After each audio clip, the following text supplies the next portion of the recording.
1. A ética e a moral não são sinônimas, sendo esta última objeto de estudo da primeira, que, por sua vez, poderia ser definida como ciência da moral.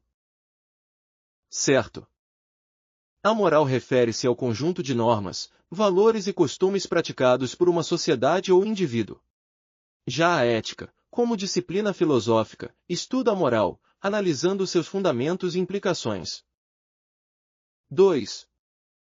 A observância da moralidade na administração pública possui estatura unicamente infraconstitucional, pois se origina de disciplina veiculada nos códigos de ética elaborados no âmbito das administrações federais, estaduais e municipais. Errado. A moralidade na administração pública possui estatura constitucional, e não apenas infraconstitucional. O artigo 37 da Constituição Federal de 1988 estabelece a moralidade como um dos princípios que regem a administração pública. Além disso, os códigos de ética elaborados pelas administrações públicas federal, estadual e municipal complementam a aplicação desse princípio, mas não são sua única fonte. 3.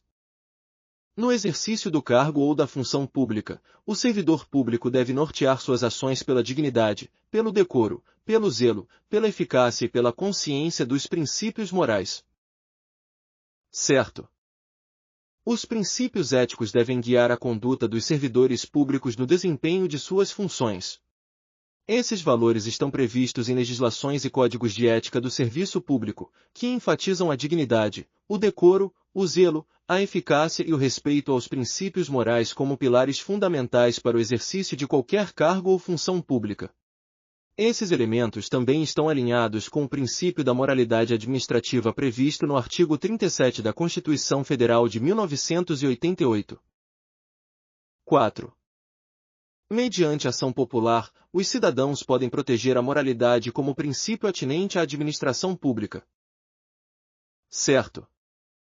A ação popular é um instrumento previsto no artigo 5º, inciso 73, da Constituição Federal de 1988, que permite a qualquer cidadão defender interesses coletivos ou difusos, como a moralidade administrativa, o meio ambiente, o patrimônio público e cultural, entre outros. Assim, os cidadãos podem utilizá-la para questionar atos administrativos que violem o princípio da moralidade, protegendo a probidade na gestão pública. 5. A ética é imprecisa para a definição dos valores e juízos que norteiam a moral. Errado. A ética, como ramo da filosofia, é precisamente o campo que se dedica à definição, análise e fundamentação dos valores e juízos morais. Ela oferece um arcabouço teórico e crítico para compreender e avaliar os princípios que orientam a moralidade, tornando-a clara e passível de reflexão. 6. A ética é mutável e está diretamente relacionada com as práticas culturais. Errado. A moral é mutável e varia conforme os contextos históricos e culturais. A ética busca oferecer uma base mais sólida e reflexiva que transcenda essas variações. 7. Além das condutas éticas, os hábitos, as habilidades, os conhecimentos e os comportamentos ajudam a formar as características pessoais e atitudes no ambiente de trabalho. Certo. As características pessoais e atitudes no ambiente de trabalho são moldadas por diversos fatores, incluindo condutas éticas, hábitos, habilidades, conhecimentos e comportamentos. A ética proporciona o direcionamento para decisões e ações corretas, enquanto os hábitos e habilidades contribuem para a eficiência e a produtividade. 8. Cabe ao servidor público agir com ética, decidindo somente entre o legal e o ilegal, o justo e o injusto, o conveniente e o inconveniente. Errado. A atuação ética do servidor público vai além da simples decisão entre o legal e o ilegal, o justo e o injusto, ou o conveniente e o inconveniente. A ética no serviço público exige que o servidor observe não apenas a legalidade, mas também os princípios constitucionais e administrativos, como moralidade, impessoalidade e eficiência. 9. A ausência injustificada do servidor no local de trabalho, apesar de indesejável, não será tida como fato de desmoralização do serviço público, exceto se implicar decréscimo de produtividade. Errado. A ausência injustificada do servidor no local de trabalho configura, sim, uma violação ética e pode ser considerada como um fator de desmoralização do serviço público, independentemente de seu impacto direto na produtividade.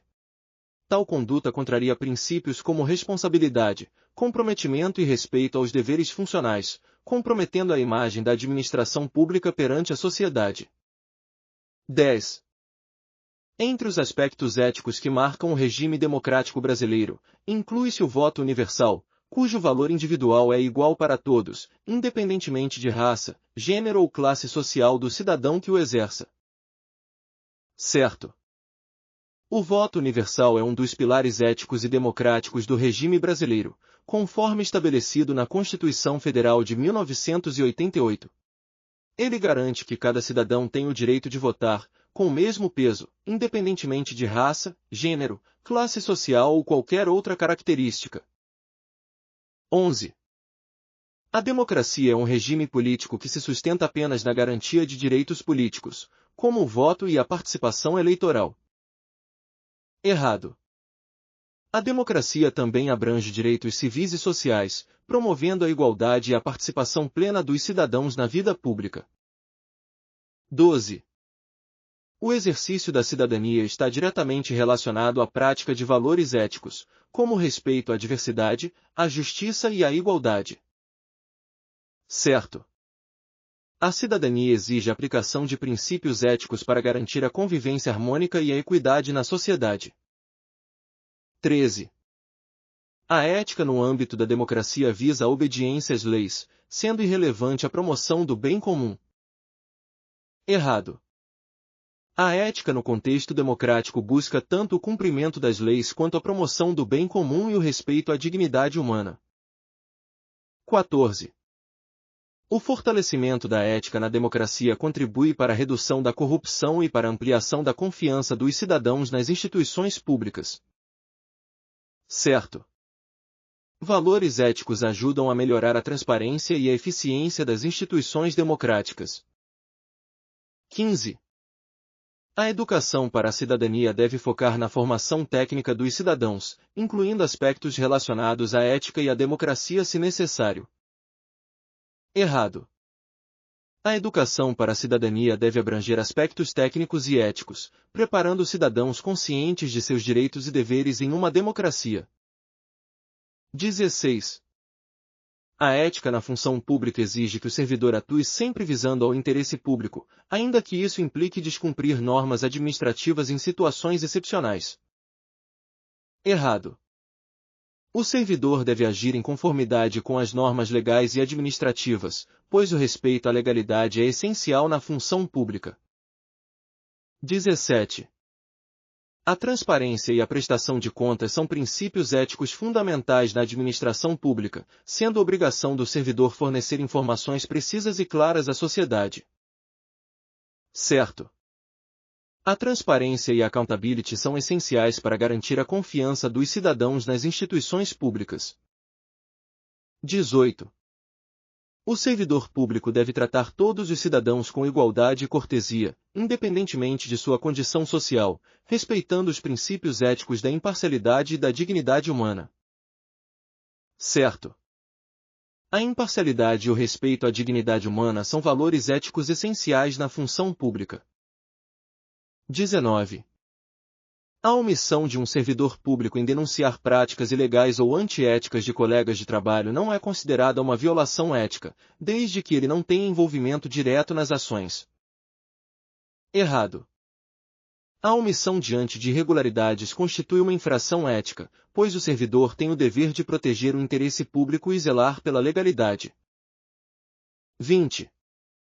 A atuação ética do servidor público é necessária nos atos diretamente relacionados às suas funções, não abrangendo sua conduta fora do ambiente de trabalho. Errado. A conduta ética do servidor público deve ser observada tanto dentro quanto fora do trabalho, pois ele representa o Estado e deve manter a confiança pública em sua atuação. 21. A Constituição Federal de 1988 estabelece que o princípio da moralidade administrativa exige apenas o cumprimento da legalidade, não se aplicando a situações que envolvam julgamentos éticos ou comportamentos subjetivos por parte dos agentes públicos. Errado. O princípio da moralidade vai além da legalidade, exigindo que os atos administrativos estejam em conformidade com padrões éticos e de honestidade, mesmo que sejam formalmente legais. 22. O servidor público pode priorizar o interesse pessoal ou de grupos específicos em suas decisões, desde que não cause prejuízo evidente ao erário público, pois o princípio da impessoalidade não é absoluto. Errado. O princípio da impessoalidade determina que as ações da administração pública sejam imparciais, proibindo favorecimentos ou decisões que coloquem interesses pessoais acima do interesse público. 23. Atos de improbidade administrativa que causem apenas prejuízos morais à coletividade, sem impacto financeiro, não são considerados graves e, portanto, não ensejam sanções severas aos agentes públicos. Errado. A Lei nº 8.429, 1992 prevê sanções para atos de improbidade que violem princípios da administração pública, como moralidade e honestidade, mesmo que não causem prejuízo financeiro direto. 24. A transparência administrativa é um princípio que deve ser respeitado apenas quando solicitada por órgãos de controle externo, não sendo uma obrigação do agente público em todas as suas ações. Errado. A transparência é um princípio obrigatório em todos os atos administrativos, sendo essencial para garantir o controle social e a confiança da população na administração pública. 25. O conflito de interesses em cargos públicos é permitido desde que o agente público informe previamente a administração superior e não obtenha vantagens financeiras com suas decisões. Errado. O conflito de interesses é proibido pela Lei nº 12.813 de 2013, independentemente de haver ou não vantagem financeira. O agente público deve sempre atuar em prol do interesse coletivo, evitando qualquer situação que comprometa sua imparcialidade. 26. A dignidade, o decoro, o zelo, a eficácia e a consciência dos princípios morais são primados maiores que devem nortear o servidor público, seja no exercício do cargo ou função, ou fora dele, já que refletirá o exercício da vocação do próprio poder estatal. Seus atos, comportamentos e atitudes serão direcionados para a preservação da honra e da tradição dos serviços públicos. Certo. A dignidade, o decoro, o zelo, a eficácia e a consciência dos princípios morais são, de fato, primados que devem nortear o servidor público tanto no exercício de suas funções quanto fora delas. O servidor público deve ser exemplo de comportamento ético e moral, visto que suas atitudes refletem o exercício da vocação do poder estatal e a preservação da honra e da tradição dos serviços públicos. 27. É um dever fundamental do servidor público desempenhar, a tempo, as atribuições do cargo, função ou emprego público de que seja titular. Certo. É, de fato, um dever fundamental do servidor público desempenhar suas atribuições de forma eficiente no prazo estabelecido. Isso está previsto no Decreto nº 1171 de 1994. O cumprimento das atribuições no tempo devido é essencial para a boa prestação dos serviços públicos e para garantir a eficiência da administração pública. 28. É permitido ao servidor público o uso do cargo ou função, facilidades, amizades, tempo, posição e influências, para obter qualquer favorecimento, para si ou para outrem. Errado. É proibido ao servidor público utilizar seu cargo, função, facilidades, amizades, tempo, posição e influências para obter qualquer favorecimento, seja para si ou para outrem. Essa prática configura um ato de improbidade administrativa e viola os princípios da administração pública, como a moralidade e a ética. 29. Em todos os órgãos e entidades da administração pública federal direta, indireta autárquica e fundacional, ou em qualquer órgão ou entidade que exerça atribuições delegadas pelo poder público, deverá ser criada uma comissão de ética, encarregada de orientar e aconselhar sobre a ética profissional do servidor, no tratamento com as pessoas e com o patrimônio público, competindo-lhe conhecer concretamente de imputação ou de procedimento susceptível de censura. Certo. O Decreto número 1171 de 1994, que aprova o Código de Ética Profissional do Servidor Público Civil do Poder Executivo Federal, prevê a criação de comissões de ética em todos os órgãos e entidades da administração pública federal direta, indireta, autárquica e fundacional. Essas comissões têm o objetivo de orientar e aconselhar sobre a ética profissional dos servidores, tanto no tratamento com as pessoas quanto com o patrimônio público. 30. O servidor público não poderá jamais desprezar o elemento ético de sua conduta. Assim, não terá que decidir somente entre o legal e o ilegal, o justo e o injusto, o conveniente e o inconveniente, o oportuno e o inoportuno, mas principalmente entre o honesto e o desonesto. Certo. O Código de Ética do Servidor Público, estabelecido pelo Decreto número 1171 de 1994, reforça essa orientação ao destacar a importância da honestidade como um dos pilares da atuação do servidor público, exigindo dele a constante reflexão sobre as implicações de suas ações em termos de moralidade e responsabilidade pública. 31. O sistema de responsabilização por atos de improbidade administrativa tutelará a improbidade na organização do Estado e no exercício de suas funções, como forma de assegurar a integridade do patrimônio público e social. Errado. Probidade se refere à conduta íntegra, honesta e ética, enquanto improbidade está relacionada a atos ilícitos que prejudicam o patrimônio público. O objetivo da lei é justamente tutelar a probidade administrativa, ou seja, garantir a integridade no exercício das funções públicas. 32. A prática de ato doloso que importe enriquecimento ilícito, quando o agente público oferir, para si ou para outrem, vantagem patrimonial indevida em razão do exercício de cargo, função ou atividade, não configura ato de improbidade administrativa quando o valor obtido for de pequeno montante e não causar danos ao patrimônio público. Errado. A prática de ato doloso que importe enriquecimento ilícito configura improbidade administrativa, independentemente do valor obtido ou de eventual ausência de dano ao patrimônio público, conforme previsto na Lei nº 8.429 de 1992, Lei de Improbidade Administrativa.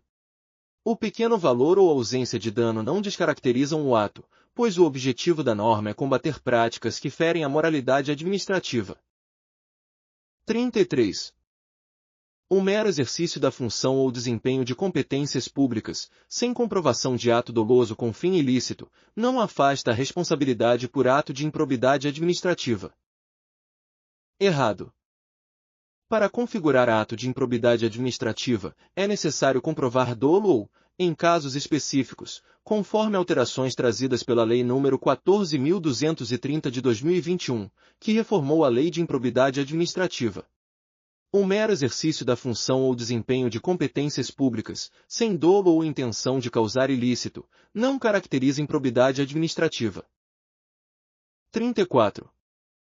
Aplicam-se ao sistema da improbidade os princípios constitucionais do direito administrativo sancionador. Certo.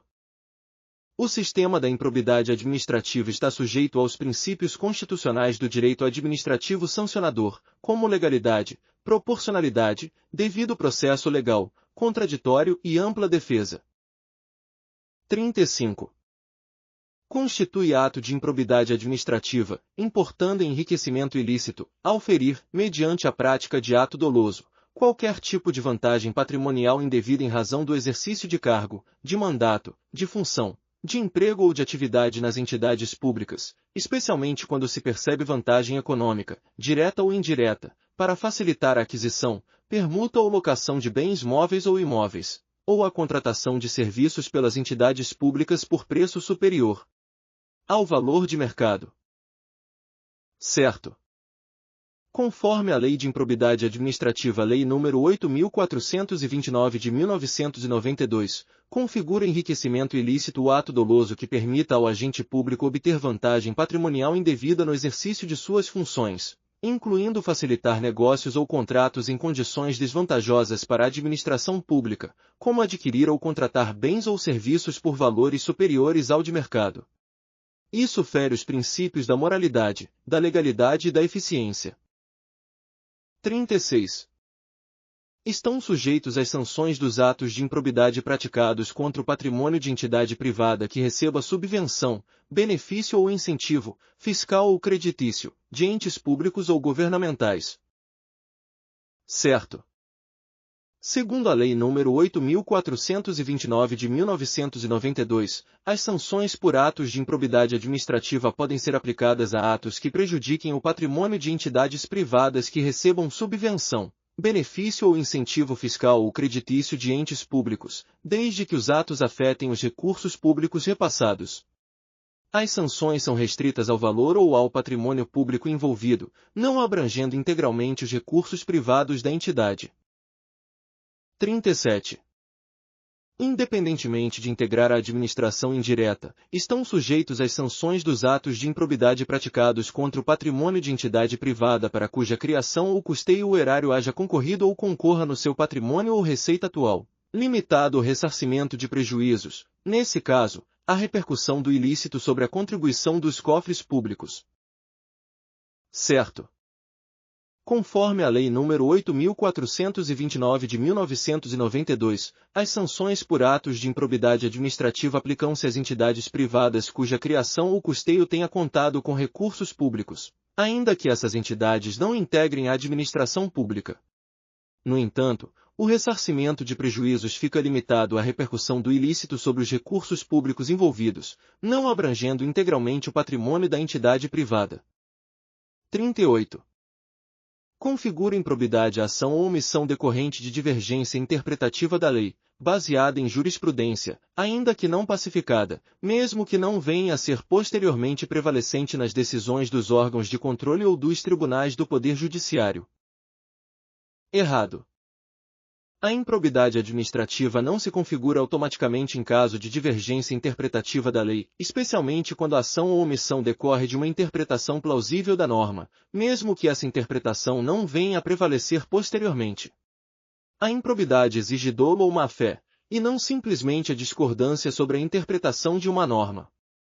Assim, a aplicação de um entendimento jurídico divergente, sem intenção de prejudicar ou obter vantagem ilícita, não configura ato de improbidade. 39. Não considera-se agente público o agente político, e sim o servidor público e todo aquele que exerce, ainda que transitoriamente ou sem remuneração, por nomeação, designação, contratação ou qualquer outra forma de investidura ou vínculo, cargo, emprego ou função. Errado. O agente público abrange tanto o agente político quanto o servidor público e todos os que exercem, de forma permanente ou temporária, remunerada ou não, cargo, emprego ou função pública, conforme estabelecido na Lei nº 8.429 de 1992. 40.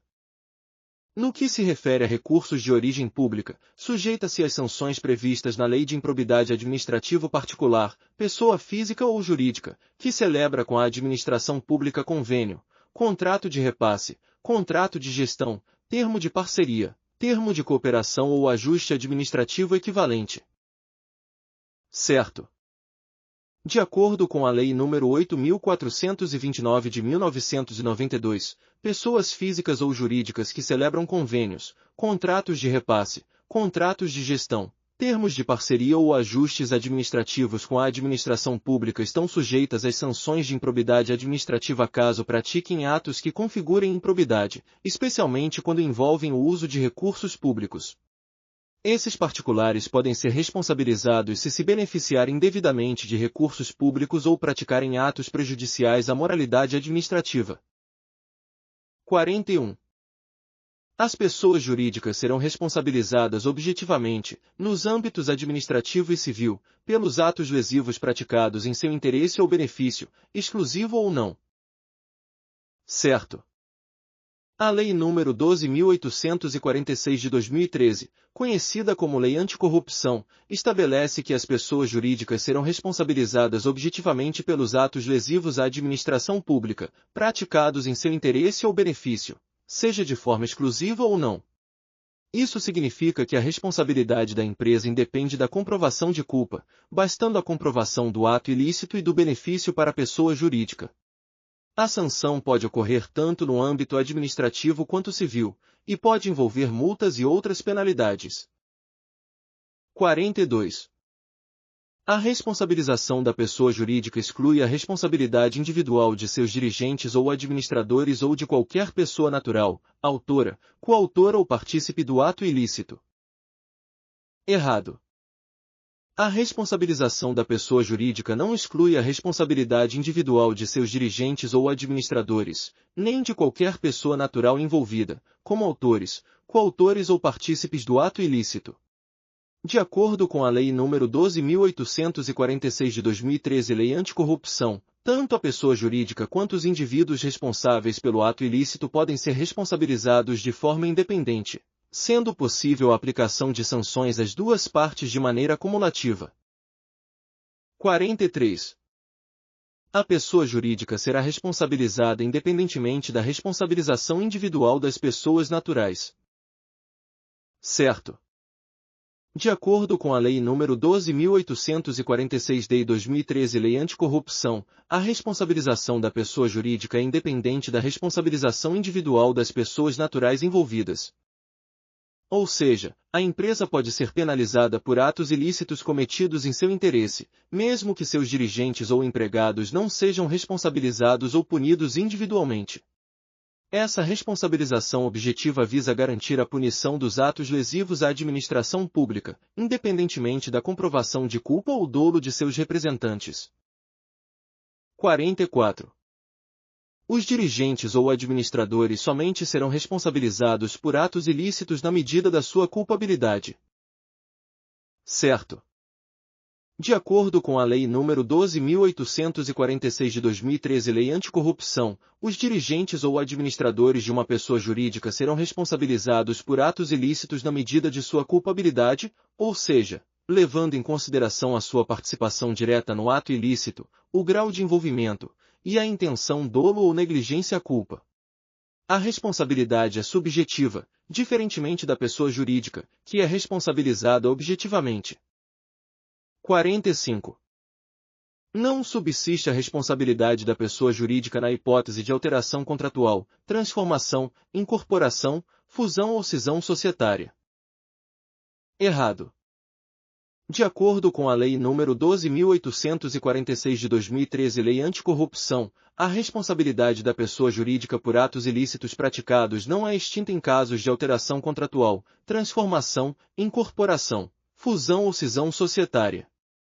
Em tais situações, a responsabilidade pela prática de atos ilícitos pode ser mantida, e a nova entidade resultante da mudança societária pode ser responsabilizada pelos atos da empresa anterior, desde que haja continuidade do interesse ou benefício ilícito. A responsabilidade é preservada mesmo com mudanças na estrutura da pessoa jurídica. 46. Nas hipóteses de fusão e incorporação, a responsabilidade da sucessora será restrita à obrigação de pagamento de multa e reparação integral do dano causado, até o limite do patrimônio transferido, não lhe sendo aplicáveis as demais sanções decorrentes de atos e fatos ocorridos antes da data da fusão ou incorporação, exceto no caso de simulação ou evidente intuito de fraude, devidamente comprovados. Certo. De acordo com a Lei nº 12.846 de 2013, Lei Anticorrupção, em casos de fusão ou incorporação, a responsabilidade da sucessora é restrita à obrigação de pagamento de multa e reparação integral do dano causado pela empresa anterior, até o limite do patrimônio transferido. No entanto, as demais sanções decorrentes de atos e fatos ocorridos antes da fusão ou incorporação não se aplicam à sucessora, exceto em casos de simulação ou fraude, quando fica demonstrado que a mudança societária visou a evadir a responsabilidade. 47. As sociedades controladoras, controladas, coligadas ou, no âmbito do respectivo contrato, As consorciadas serão solidariamente responsáveis pela prática dos seus atos, restringindo-se tal responsabilidade à obrigação de pagamento de multa e reparação integral do dano causado. Certo. De acordo com a Lei nº 12.846 de 2013, Lei Anticorrupção, as sociedades controladoras, controladas, coligadas ou, no âmbito de contrato, consorciadas podem ser solidariamente responsáveis pelos atos ilícitos praticados por uma das empresas do grupo, no caso de envolvimento direto ou indireto na prática do ilícito. A responsabilidade das empresas será solidária e se restringirá à obrigação de pagamento de multa e reparação integral do dano, independentemente da sua participação direta no ato ilícito. 48. Constitui ato lesivo à administração pública, nacional ou estrangeira, o ato de prometer ou oferecer vantagem indevida diretamente quando for exclusivamente a um agente público. Errado. A promessa ou oferta de vantagem indevida configura ato lesivo à administração pública, seja nacional ou estrangeira, mesmo quando envolve terceiros. A corrupção ativa pode envolver tanto a promessa diretamente ao agente público quanto a outros intermediários. O ato lesivo é caracterizado pela intenção de corromper a atuação do agente público. 49. De acordo com a Lei nº 12.846 de 2013, Lei Anticorrupção, constitui ato lesivo à administração pública o financiamento, custeio, patrocínio ou qualquer forma de subvencionar a prática dos atos ilícitos, desde que comprovado o envolvimento da pessoa jurídica na ação.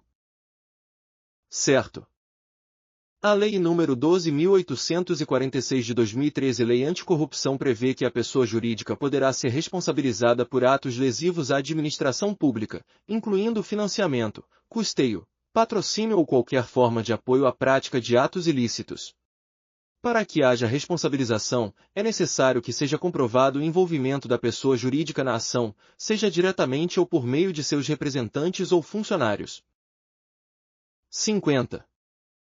De acordo com a Lei nº 12.846 de 2013, Lei Anticorrupção, atos lesivos à administração pública não incluem o financiamento, custeio, patrocínio ou subvenção comprovada. Errado.